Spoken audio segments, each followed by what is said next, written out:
एक सीकर ने प्रश्न पूछा है, क्या जो कुछ भी जीवन में होता है वो पूर्व निर्धारित है? यदि ऐसा है तो हमारा वर्तमान में कर्म क्या है? रमण महर्षि भी कहते हैं कि सब कुछ पूर्व निर्धारित है। तो ऐसे में हम क्या कर्म कर सकते हैं? देखिए, रमण महर्षि का कहना सही है कि सब कुछ पूर्व निर्धारित है, क्योंकि अगर सब कुछ पूर्व निर्धारित नहीं होगा, एग्जिस्टेंस में कुछ भी अगर नया हो सकता है या पहली बार हो सकता है, तो एग्जिस्टेंस का जो स्वरूप होगा वो टाइम और स्पेस से गवर्न होगा। यानी एग्जिस्टेंस का जो स्वरूप है वो टाइम और स्पेस हो जाएगा, और एग्जिस्टेंस का स्वरूप टाइम और स्पेस हो गया और एग्जिस्टेंस एक फॉर्म में कन्वर्ट हो गया या साकार रूप उसका हो गया, तो फिर लॉजिकल डिफिकल्टीज पैदा हो जाएंगी, क्योंकि एग्जिस्टेंस शून्यता को प्राप्त होगा, निहिलिज्म एग्जिस्टेंस का ट्रूथ हो जाएगा। तो ऐसा हमारा एक्सपीरियंस नहीं है, इसलिए एग्जिस्टेंस में सब कुछ एक साथ होना चाहिए, सब कुछ हमेशा मौजूद रहना चाहिए, तभी एग्जिस्टेंस का स्वरूप वैसा हो सकता है जैसा कि है, वरना लॉजिकल डिफिकल्टीज पैदा हो जाएंगी। तो एग्जिस्टेंस में सब कुछ पूर्व निर्धारित होता है, सब कुछ हमेशा रहता है, और वो हमारे सामने प्रेजेंट टाइम और स्पेस के हिसाब से सिर्फ होता है। तो हमें ऐसा लगता है कि जैसे कि चीजें पूर्व निर्धारित नहीं है, चीजें आती हैं जाती हैं नष्ट हो जाती हैं, जबकि ऐसा होता नहीं है। एग्जिस्टेंस में सब कुछ एक एक साथ सब कुछ रहता है, हमेशा मौजूद रहता है। अब आप ये सोचेंगे कि अगर एग्जिस्टेंस में सब कुछ पूर्व निर्धारित है तो फिर इससे तो आपके करने के लिए तो कुछ बचा ही नहीं। नहीं, ऐसा नहीं है। एग्जिस्टेंस आपके ही थ्रू ऑपरेट करता है, एग्जिस्टेंस आपके ही थ्रू करता है। आप एग्जिस्टेंस से अलग अपने आप को समझते हैं, इसलिए आपको ऐसा लगता है कि अगर सब कुछ पूर्व निर्धारित है तो आपके करने के लिए कुछ नहीं। नहीं, आप एग्जिस्टेंस से अलग नहीं है, आप एग्जिस्टेंस का ही हिस्सा है। और चूंकि आप एग्जिस्टेंस का हिस्सा है, इसलिए एग्जिस्टेंस अपने डिजाइन में आपको यूज करता है कि आपको जो भी जरूरी है उसको करने में आपका इस्तेमाल करता है।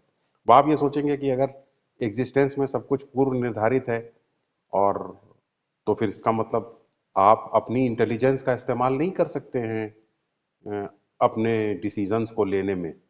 क्योंकि अगर आपके पास ये फ्रीडम होती कि आप अपने डिसीजंस खुद लें, तो शायद आप ज़्यादा अच्छे डिसीजंस ले सकते होते। ऐसा आपके दिमाग में प्रश्न आएगा। तो इस प्रश्न के जवाब में मैं यही कहना चाहूँगा कि एग्जिस्टेंस, जब आप ये प्रश्न आपके दिमाग में आता है कि आप एग्जिस्टेंस से ज़्यादा अच्छे डिसीजंस ले सकते हैं, तो ऐसा सोचते वक्त आप ये हमेशा मान करके चलते हैं कि आप एग्जिस्टेंस से ज़्यादा इंटेलिजेंट हैं। लेकिन ऐसा होता नहीं है। एग्जिस्टेंस ने आपको क्रिएट किया है, एग्जिस्टेंस ने आपको एक इंटेलिजेंट बीइंग की तरीके से डेवलप किया है। तो ऑब्वियसली एग्जिस्टेंस आपसे ज़्यादा इंटेलिजेंट है। तो एग्जिस्टेंस वही डिसीजंस लेता है, आपसे वही करवाता है जो आपके लिए ज़रूरी है।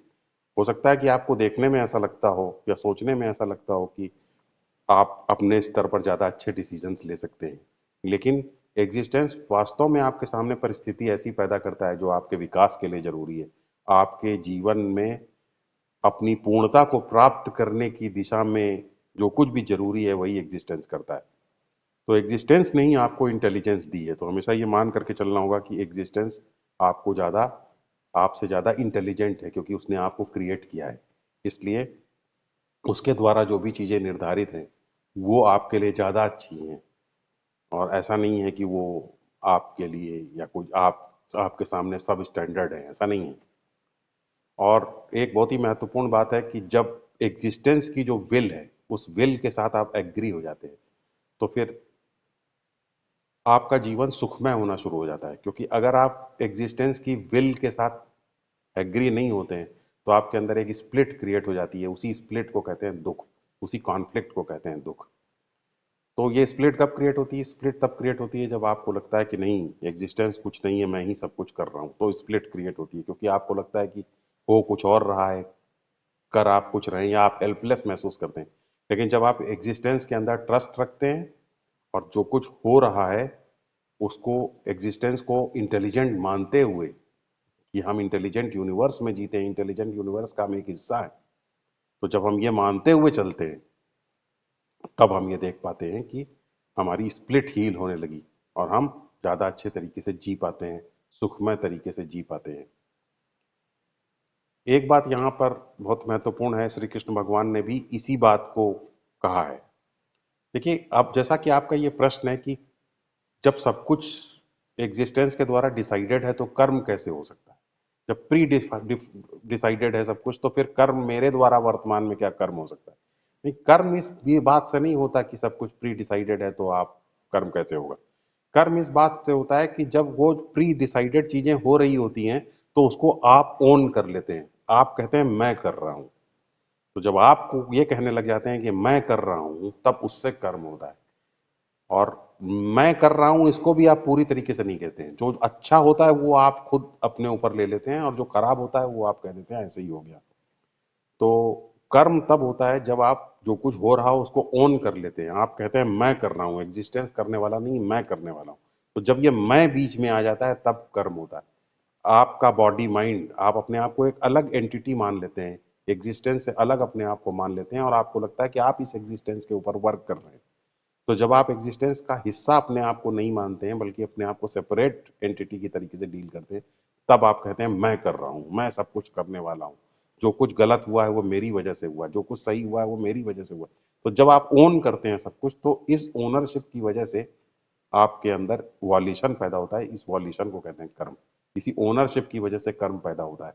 करने की वजह से कर्म नहीं पैदा होता। श्री कृष्ण भगवान ने इसी चीज को तो कर्म योग कहा है श्रीमद् भागवत गीता में। कर्म योग का मतलब क्या है कि सृष्टि का मैं हिस्सा हूं। भगवान मेरे थ्रू जो भी जरूरी है वो मुझसे करवाते हैं, दूसरों के थ्रू जो जरूरी है वो करवाते हैं। सब कुछ करने वाले भगवान ही हैं। तो जब सब कुछ करने वाले भगवान ही हैं तो मेरे थ्रू जो भगवान कर रहे हैं उसको मैं भगवान को ही अर्पित कर देता हूँ। और उसके बदले में भगवान जो कुछ भी मुझे देते हैं उसको मैं स्वीकार कर लेता हूँ। इसी को तो कहते हैं भक्ति। यही भक्ति कर्म योग है। कर्म योग में जैसे मंदिर में कोई जाता है तो वो कहता है भगवान की इच्छा थी कि हम आज मंदिर में आए और प्रसाद चढ़ा देता है।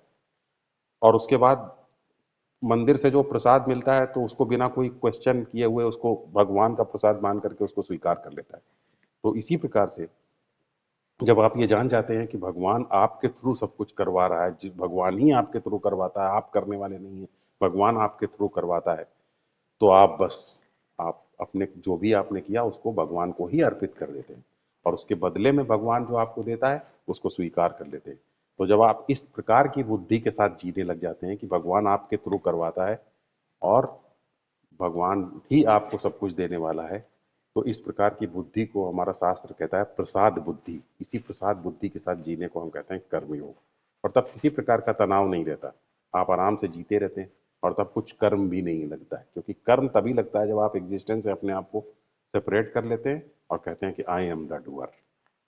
तो इस प्रकार एग्जिस्टेंस को जब आप ये मान करके चलते हैं कि सब कुछ एग्जिस्टेंस कर रहा है तो आप अपने आप को एग्जिस्टेंस से सेपरेट थोड़ी करते हैं। आप ये मान करके चलते हैं कि एग्जिस्टेंस आपको भी यूज कर रहा है जो कुछ करने में, और आप उसको हेल्प करते हैं कि वो सब चीजें होने दें।